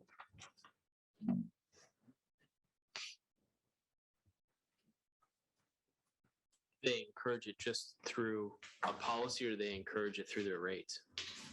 yes. Many utilities, many municipalities, utilities are Changing. subsidizing the installation of the charging or subsidizing the rates, which would require AMI, or giving flat stipends. I mean, there are all sorts of things right now out there in the market that are being tested by different municipalities. Was there any interest in doing that? I mean, it's just another policy. Just another policy. Oh, we got plenty here. Yeah, you need a few more policies. The finance committee's gonna take care of it. So it's. I think it's fine to have a policy to encourage it, but it's less of a policy and more of a statement, I think. Yeah. This whole topic is going to be on the table for a long time. So I think over the next 5 years, it's gonna. So I don't think we have to worry about it being forgotten. Right. I'm okay with that. Right. Street light policy, and this came up because a customer called about wanting to have different lights on their street. Austin, you want to opine on that? So, Efficiency Smart was working with Cape Shores, and the idea was you have this all-encompassing development, and you have, say, 2 or 3 individuals that are saying we'd like to change our streetlights out. What is our policy for saying if we want to change them all out to LED? What's our trigger or mechanism for saying that? Do we require the HOA to present us with some sort of document? Right now, the way that it works is we'll go out and change a bulb out. If it's a dated bulb, we'll change it out for a newer bulb. But really, we replace in kind if anybody needs, and if anybody wants anything above and beyond, they pay for the delta between the two. Is that a policy though that they do that? That's how it's always been presented. I don't know if there's a true policy for it. This dates back because Cape Shores was actually, those lights were brought back into the city. I don't think they originally were the city's, and then they were dedicated to the city at some point. I've gotten similar questions from several people at Ship Carpenter Square Yes, they're in the same boat. and they're more than willing to pay the difference in price, but want to upgrade. So And I that, don't even know if those are LED compliant lights. I don't think they are. So, I mean, that, right now, I mean, that's a big energy difference. Which saves the city, technically. So it seems to me that we should put in place a policy. This way everyone knows. I would agree. It helps me out. Seems to Well, me. the city identifies where the lights are going to go, but we don't have any say. Well, actually, Do we? in most cases, the developer identified where the lights were gonna go. But you have to approve. Right. All we did was approve it. Yeah, but some of the stuff is historical. I mean, Well, I understand, but I mean, the styling of the lights were probably approved by the developer, provided by the developer. The city just accepted them. It's been a challenge because there are multiple different styles of lighting around this town and creates an inventory problem of like, what bulbs are you maintaining and all that kind of stuff. Well, then you get to like, if, for example, using it as an example, Cape Shores, if you change a light bulb because of the placement of some of the bedrooms in those houses, that light shines right in the bedroom. And then sometimes you get people that don't like it. So Right. do you change them all out and have people that are mad? I mean, I think I've seen them where they've actually painted one side of the light post so that the light does not shine into the bedroom. Well, in what case, and we've had the same complaints on Second Street, Yeah. comments from people on Second Street. And in many cases, some cases, we've been able to find a baffle that's manufactured, put out by the manufacturer, so you can darken one side of it. and this is something that we've discussed for years at Planning Commission, was a standard in developers agreements or the development standards for downlighting, dark skies, whatever. I think the city and the board need to work together on this one. If we're gonna start changing out lights and stuff like that. But I do think if in an HOA like Cape Shores or Ship Carpenter, if they would come forward as an HOA, it would be helpful rather than individual. They all have a structure. Yeah. And if they would come forward with saying, 80% of our people feel this way or whatever. And it would be nice to have some, I don't know that all the lights have to be the same, but at least consistency within districts so that we're not mix and match. Okay. So we're going to have a policy. That's Next one, not mine, but a quarterly meeting between BPW and mayor and city council. We've already pretty much agreed to that. Do you want it as a formal policy that sets dates? That I didn't know if it wanted to be a policy or not. So I presented it in general manager's report. The BPW supported it. Mayor had brought it up to council. Council supported it. I think we're defined, I mean, are we going to have it every quarter or is it going to be optional if there's nothing that we really want to talk It would be- about. I think it'd be quarterly, there's almost always gonna be something on a quarterly basis for us to talk about. So that's, And the idea of, an idea of promoting the cooperative nature of the two of us so working is that together. an additional meeting for each of us? These will be, there won't be a joint meeting. No, it'd be just. That's gonna be the monthly meeting, so we're all gonna have another 4 meetings a year. Yeah, I think it's worthwhile. I do too. And do we need a policy to set it? Or, I think we just have to mutually agree upon it. yeah. Because if we have a policy for it, but the city says no. So, yeah. I don't think setting up policies you have to have it the third week in January and the fourth week in June is Yeah, really just too rigid. yeah. So I guess from my perspective, my theory was I would take the lead and I would send an email out. And I don't know how this plays with FOIA to both parties and just pick a day. I think between you and Anne Marie, you could come up with a joint date that Yeah, works together Exactly. and send it out and come up with a consensus. I don't Should we think do that's a great it should we idea. do it for the year? Well, I think we can work on that. Yeah, because, But things change. yeah, but yeah, we could change. I mean, But it'd be nice to have them sit there. so yeah, I just mean, put 'em we on could calendar. aim for that, but I think this is something that administratively, Anne Marie and Austin can work out. I don't think all 10 of us need to be involved. And, it'd be interesting when we decide to have it in relationship to when our meetings are, because if we have topics that we want to discuss. We meet at the end of the month, you meet at the beginning of the month. So you have, say, try to have it in between. Well, would you have it the middle of the month? And maybe after both of us had our meetings, so we could bring, Which puts it in that's the first week of the month generally. Because we've already had our, let's just use this month, we've already had our November meeting. You're not gonna have a November meeting. So then, But it would normally be the third week. It doesn't make any yeah, difference.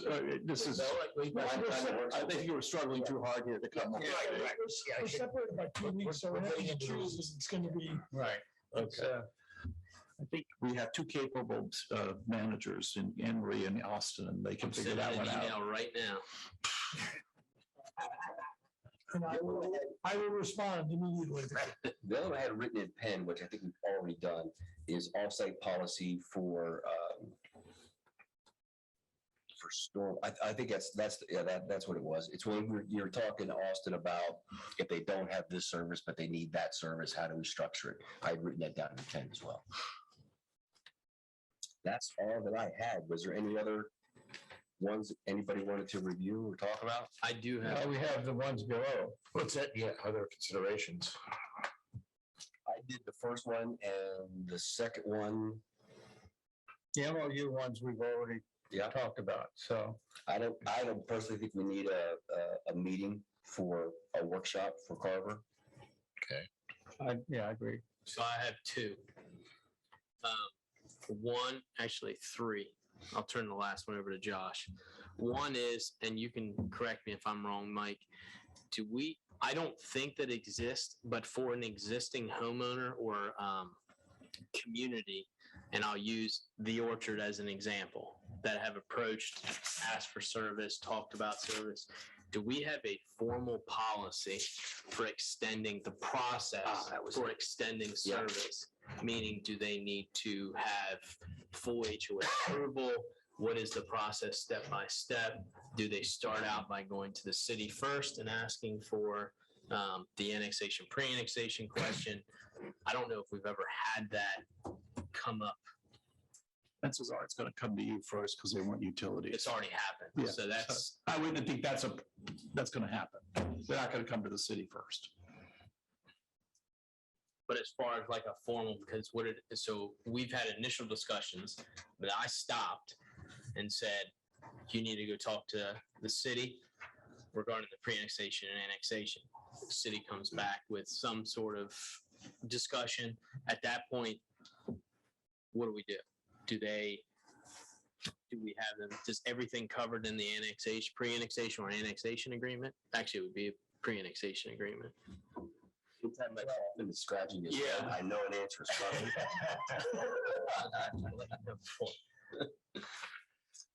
What I was trying to look through is I remember there being a resolution that said that the board, and I thought it was in conjunction of this utility extension, pro rata share and all of that. And I thought that included in that was a requirement that it be a request by an HOA. There had to be a single, and I'll double check, but for some reason I remember that. In other words, that if an existing community wanted to extend utilities, their HOA had to make a request. And once they made a request, then the board would be willing to extend the utilities with the pro rata share and forbearance agreement and the like. I know we covered that. And as far as a step by step, I don't think we got into that granular detail. But my recommendation would be, let's see what we have and then put it together in the document, and then the board can review that document on any additional steps to add. What about communities that don't have HOAs? You've got them right now on Savannah Road. Right, I mean, that's, I don't make the policies, I just tell you what you do. and you didn't stop us? One problem at a time. No, I mean, because there are the ones coming up and there were ones in the past, so. The 16 hymns was a unique one because you're not dealing with an HOA, and that project started 3 years ago, 4 years ago. So you would have, there's a complexity with that one. I'm more talking about like, there's a community along New Road, there's the Orchard, in which I don't know if we've ever had a situation where a community would not be annexed right away. So like Highland Acres and Savannah Place, their whole agreement, they were going to be annexed.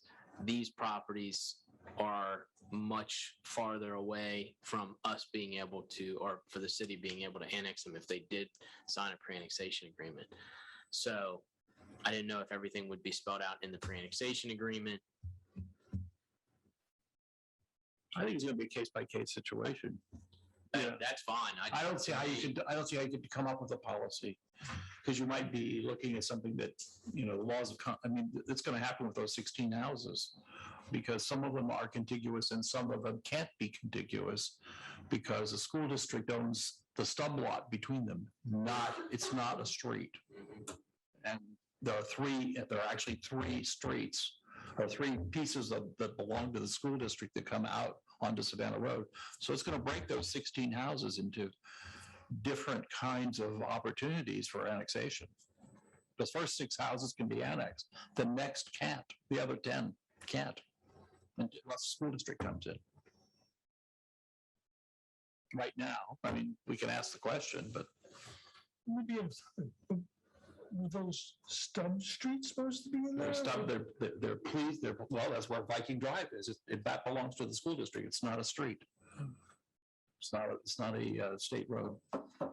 So we can confirm that. We'll take a look. And but I think there's a lot, when you talk about extending service, just purely from the utility side and the extending service side, right now the board's policy is that, you have to pay for everything. And, we do have this ability where we have EDUs and you can have the pro rata share. And then if you join them later, some other utilities will, allow a single entity to install the infrastructure, and anybody who taps in afterwards reimburses that entity. So there are different ways that you can do extending service. So, perhaps the recommendation is let's put in this document what our current policy is, and then as the board examines them, you can determine what direction you want to go. Thank you, Mike. Mm-hmm. Second one. I don't believe that we have a formal policy when you have, so I'm going to use the 16 homes on Savannah Road as an example. When sewer service is available and water service is available, the tying the both together, because that's how our rates are structured off of water consumption.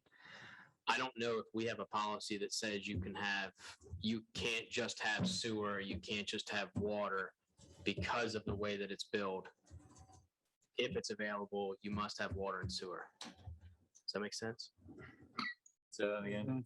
So if you have, since we bill off of water consumption currently as our rates are, exception being Oyster Cove, tying water and sewer together, meaning, because the question was asked, can I just get sewer? And so if that's the case, then we would have to come up with, correct.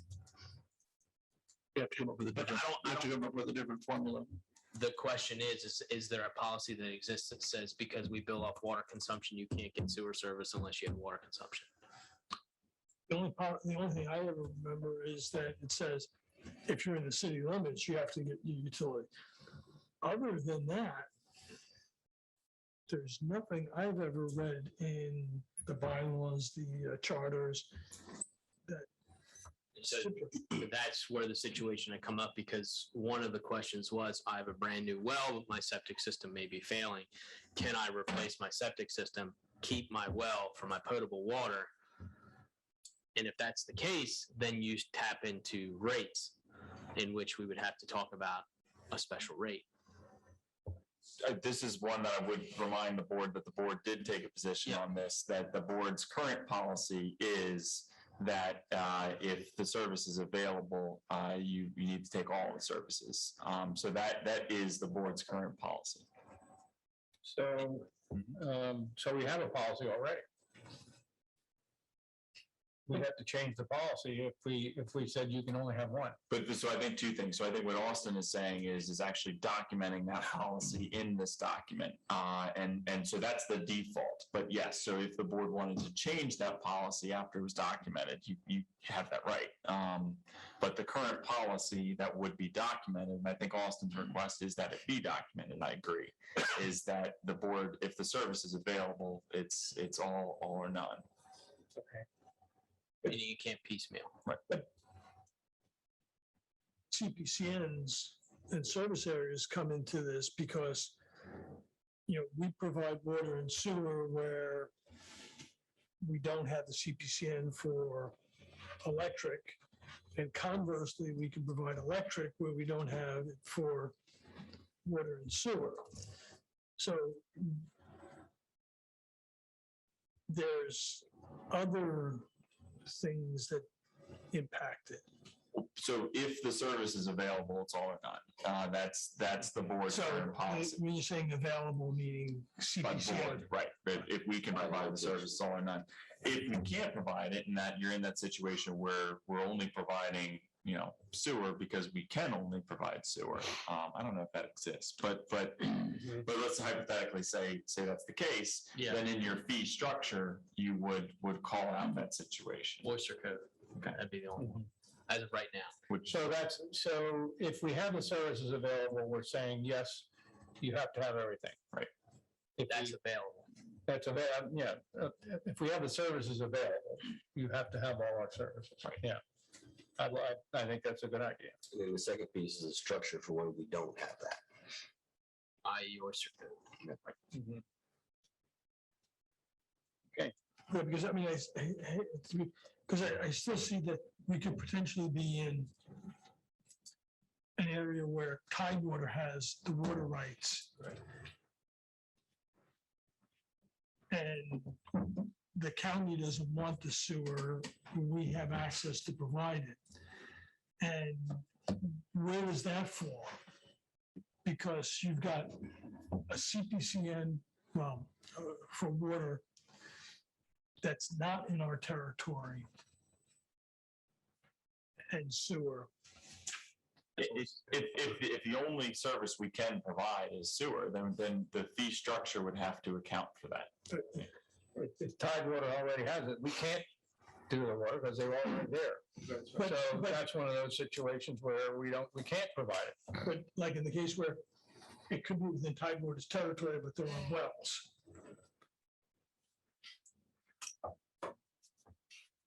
Which I think is where we're at with Oyster Cove, right? No, Oyster Cove's Tidewater. There are times. And County. Apple Arbor. No, that's not it. Orchard, the Orchard. What am I thinking? Yeah, the Orchard. That is Tidewater, serviced by Tidewater. At Bradford and McIntosh. Yes. So this is just form, yeah. Well, Bradford is usually Bradford's an apple, right? a pear. It's a pear. If Tidewater has a CPCN, Similar but different shape. So just formalizing that so that it's at one place in one document. if Tidewater has a CPCN, then we aren't, they have the CPCN, so we can't provide them with the water there. So that would be one of those situations where we're not we aren't, we can't provide the service, so we have to figure out something different. Correct. So I think the policy should be, if we can and we have the ability, we should provide all the services. And have a structure for when we can't. And have a structure for when we can, right, exactly. Tom, do you have anything else for today's meeting? Well, I do. Okay. Current policies in the employment handbook. These are two issues. One is we have policies in the employees handbook. We have policies in our bylaws. And the question is it more simple to say, I pulled these out because these are policies we already have in there. They're called policies. Should we just say that the handbook is a policy and the bylaws are a policy? Is that simpler, or do we pull them out and list them in our list of all the policies? So So that's the question. right, so always think of three separate buckets. The bylaws govern you. The employee handbook governs your employees. The policies govern the organization. So your rules, regulations, and whatnot. So if it's in the employee handbook, it should stay in the employee handbook because it governs the employees. So if it governs the employees, that is a policy appropriate. The employee handbook is a policy. It's your employment So do policy. we have to say that, or is it already? No, it's already, that's. Okay, its so own- then never mind, then that's fine. So they just stay in there and we know the handbook's a policy and the bylaws are a policy, so we don't have to pull them out. Okay, fine. Is the handbook written policies? Is that something that we actually have written, or is that The just? handbook? Yeah, no, you all just approved it. Just approved? And that is a policy. Yep. But all I was saying was that if you look in the handbook, these particular things are designated as policies inside the handbook. Because they're policies governing the employees. So with the board, when the handbook is just a compilation of your employee policies. Yeah, so good. Okay, So that's it. anything else, Tom? That's it. No. Call the audience. No? Anybody else? There was one more, I don't know if we skipped by it, and it's up to Josh whether he wants to speak on it today. It is a policy on, it's an IT policy on taking credit cards over the phone. Thank you. So currently, we're trying to protect the customers and their information and the employees in any way we can. And one of the problems, or I'm sorry, not problems, one of the recent issues that have come up was that we had a little bit of a loophole in our current system. And that is that we've been, because all of our calls are recorded, in order to maintain PCI compliance, Right. we cannot accept credit cards over the phone via PCI standards. However, we are also, on the other hand, trying to help people that may struggle with this. And we have phenomenal customer service representatives. And we know that they're very capable of assisting all of our customers and, alike. And my recommendation would be that we put in place a policy that would protect the board and the employees from allowing the customers or plumbers, et cetera, to give, credit card information over the phone. Before you weigh in, we do have, we do offer many, many different ways for our customers to make payments. We have an online portal, and we also have an automated phone system. Now, the automated phone system, which is not maintained by us, but in turn is maintained by NISC, which is our software, they are maintaining the PCI compliance standards. And I'm going to tell you from my perspective and from lessons learned, over the past several years, we've run into a situation where the major credit card brands have made a very serious concern if we don't maintain these standards, that we could lose our ability to accept their brands as a whole. And again, let me circle back around. We do have phenomenal customer services, customer service representatives. I won't speak well publicly, sorry. But in case in point was when we did do the transfer from our former software SAP to NISC, they would not allow us to transfer the credit card information. So we had to purge everything from our system. I did it myself. So I know none of it transferred. In addition to that, every employee of the BPW helped our customers over the phone, walk them through the setup process. And I know it can be done. I personally, I'm not going to name any names, but somebody that was struggling greatly, I spent more than 2 hours with them. All right. We are capable of offering our customers a means to get what they want.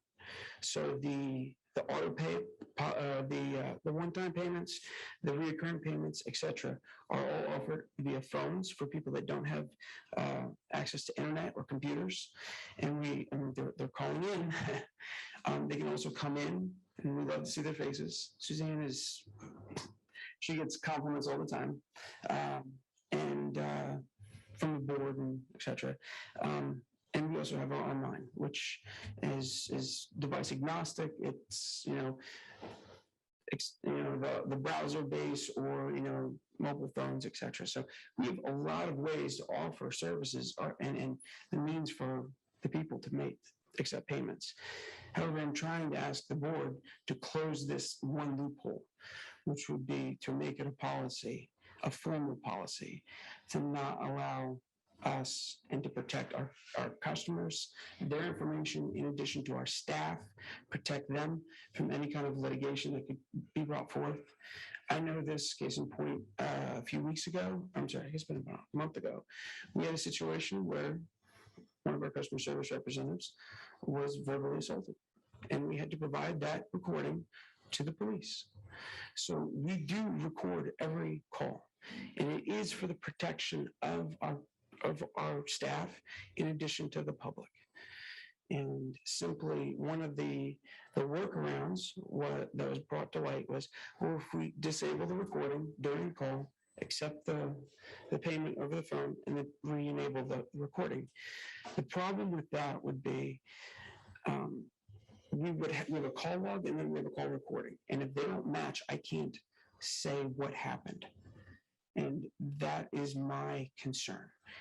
So I'm asking the board for your input and potentially making a policy on this.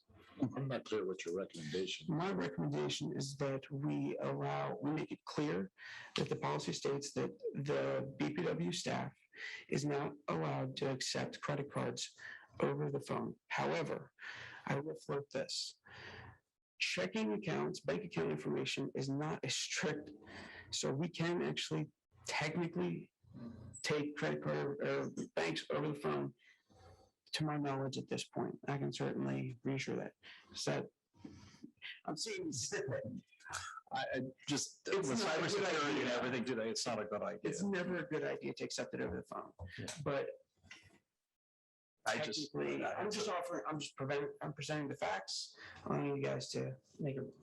If you get credit card, I mean, are you saying that credit card companies don't want us to take credit card over the phone?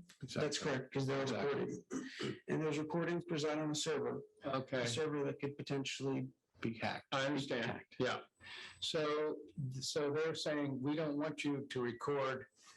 In other words, you could take it over the phone if it wasn't recorded. Right. Okay. Technically, that's what I'm trying Yeah, to say. all right. Is that a potential possibility to help people do it over the phone? Right, that was one of the options that was brought up. Uh-huh. And from my perspective, I think that that would not be wise. I think that's opening us up for liability. Because we're not able, at that point, if we disable a call, then we can no longer document what was said. So if, for example, you called me, you gave me your credit card over the phone, I disabled the call, the recording, and then a month later, a bunch of random charges come up on your account, you can blame me and I can't defend myself. I see what you're saying, yeah. Or vice versa. Or vice versa. How much of a customer backlash are we gonna get if we say we can't take credit cards over the phone? I think that we'll have some. However, I circle back around that when we switched over, we did this several, I mean, a little over 1,000 times. We had to reset up everyone. So I know that we have already set a precedent, so that way we can do that. We can help them over the phone. Okay. And myself included. I'll be happy to help people. That's where I get confused, but you're talking about how to use other options. Correct. Yeah. Yes, we'd step them over the phone, how they would do everything except them say the words or give their account numbers. Yeah, okay. I think that's reasonable. I'll tell you, recently, I've had to pay medical bills. And For what, Tom? just random things. I can't disclose it in HIPAA. Yeah, I was charged with it. And what they did was exactly what you described was, they said, we're ready for your credit card. We're disabling the recording. And then I gave them the number, and then they immediately came back on and said, we're back recording, and continued on. So currently, the way that we handle that is that NISC has a dedicated line that after we complete whatever the action is that the customer's calling about, and they're ready to actually make that payment, we transfer them to a secure line that is managed by NISC, which is outside of our liability. So they're maintaining the PCI compliance. That's one of the things that we're paying for. And Yeah, this maybe we're a big organization. This was Atlantic General Hospital, so. right. Yeah, so That's the only way you can. And really what's your do it. problem with that? I'm sorry. I don't. That's what I'm saying. We have these avenues for our customers to take. And I think just educating them and working with them and being patient with them and walk them through the process. Sometimes the automated system can be a little cumbersome. However, providing documentation or just verbal communication on what they're to expect after they get off the phone with us, the human being, and to how walk through many the process. credit card do we take over the phone per month? Hopefully none. No, now. But realistically, I couldn't answer that Is because it 5 or 50? we're not supposed to be taking any verbally or human being. As far as through the automated system, I would have to pull those records, but I would say that there's a decent amount. So wait a minute, I'm a little confused. Already, a customer can call in and say, I want to give you my credit card over the phone. Right. And then you say, okay, fine, we're going to transfer you over to another number. Correct. And they give the credit card. And then do you get that information, or does it go directly to the server or whatever? At that time, when they give it to the automated system, it is encrypted. and it's passed via tokens. That's the current, that's the current process. If I can, so I think what Josh is saying is that what happens, it's automated. So you're leaving the friendly person who you're talking to, Right. and you're transferring them over to an automated okay, number. yeah, So I know. what Josh is asking is that the board set a policy and make clear to the public that the board will not be accepting credit cards. They do have via phone, thank you, credit cards via phone. There are options which include this I understand. automated service, but that way the customer, when they call and they're told we can't accept it, Right. they understand why. We have a but we can give you this number to call. Right. whatever. Yeah, I'm just trying to get a handle on whether we're talking about 5 people, 50 people, or Well, I think, how many people? right, Because. but I think, but to be clear, and so I appreciate this. This is you're not supposed to or allowed to accept any. So the answer needs to be 0. Right. Right. So Making it a policy for the future is, my concern is that we also be customer sensitive. The reports that I was saying that I could pull for you would be how many calls that we transfer to the secure line. Right. Nothing beyond that point could be disclosed. Yeah, you need to. I do want Press's credit card number, but So you're asking for, I agree with you, Ben. That's a very good question. My primary objective as the acting manager here is to protect our customers' information and to protect the information of the board itself. So And you can safety and say that. security is the most important role. I'm sorry? We could say a policy, and you can tell the customer, we have a policy that we may not accept credit card information over the phone, but we do have an option for that. Options. We have options. Options for that, whatever. We don't accept it over the phone because, now you can say whatever you want to say, but the policy you want is you're not allowed to accept credit cards over the phone. So the safety and security of their Yeah. information. So we can vote on that the next meeting. For the safety of their, yeah. Yeah. No, We good. can put it in the Uh-huh. agenda. I would like to hear what the city's doing first. I will have to ask. I don't know. Yeah, I mean, I'll ask Lorraine and I'll share that with at our next how meeting. many people are being affected? Because I don't want the blowback being that we're being unresponsive to customers. I understand, I'm very sensitive to the issue. The amount of fraud and everything else that's going on is critical, but, Still put it on the agenda, see what. One very high level consideration, as I stated before, from lessons learned, we had serious fallout from the major brands and how they were. I would hate to lose the ability to serve all for a few. I do apologize, and I'm not trying to say that we're not willing and able to help our clients, our customers, but we had other avenues. And that I think with patience and education, I think we can certainly afford our customers the avenues that they need to take in order to keep their information secure. Yeah, you're right. I think, explaining to people this is for their own protection at the outset is going to help you a lot with that. I have a couple businesses where we do the same kind of stuff and we have to maintain PCI compliance. So I am totally sympathetic to what you're saying. So. I go back to my father, and I think he would struggle and not be able to do an automated thing. Right. And by the way, we're going to support you and compliance and everything else, but I do see a person or two, Mhm. wrestling with that pretty hard. Well, like I said, I am Turn willing, it over to automated. Yeah, that should be. right, and I am willing to help those people that struggle personally. I will help them any way I can yeah, but it's more than that. It's, within the compliance. they're just not comfortable on Right. an IT platform. So all the help you give them, the next month, it's gonna be exactly the same thing. There also is the option where they can come in, Exactly. and that offers a very different avenue. Right. And Sounds to me like we've got an option here. We can lose major credit card brands where they won't allow us to take any cards. Period. Or we can use our automated system as best we can. Right. Again, this is just simply closing a loophole gap. That's all. Okay, thanks, Josh. Thank you. Thank you. Thank you. Thanks, John. Good point.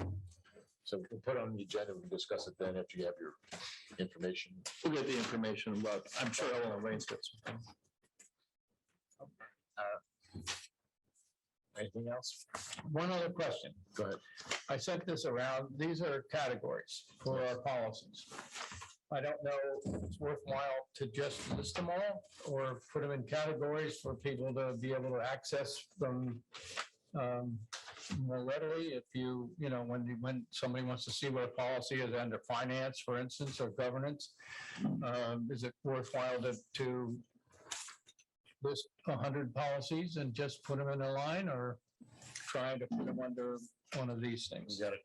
Yeah, but what I would recommend is next step from this discussion, my office will compile the documents, the amendments to the bylaws, the amendment or the policy document, get that to the board and then the board Okay, can discuss. That's It really depends on which of those three buckets it goes in.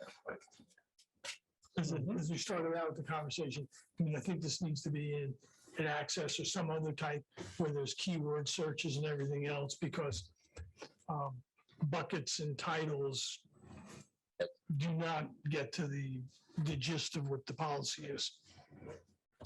Austin, do you have any issues for the executive session? Or Mike? I've won. Yeah, One. so we're going to. I think we're the same one. Okay. If nothing else, do I have a motion to go into executive session? So moved. All in favor? Aye. Second. Okay.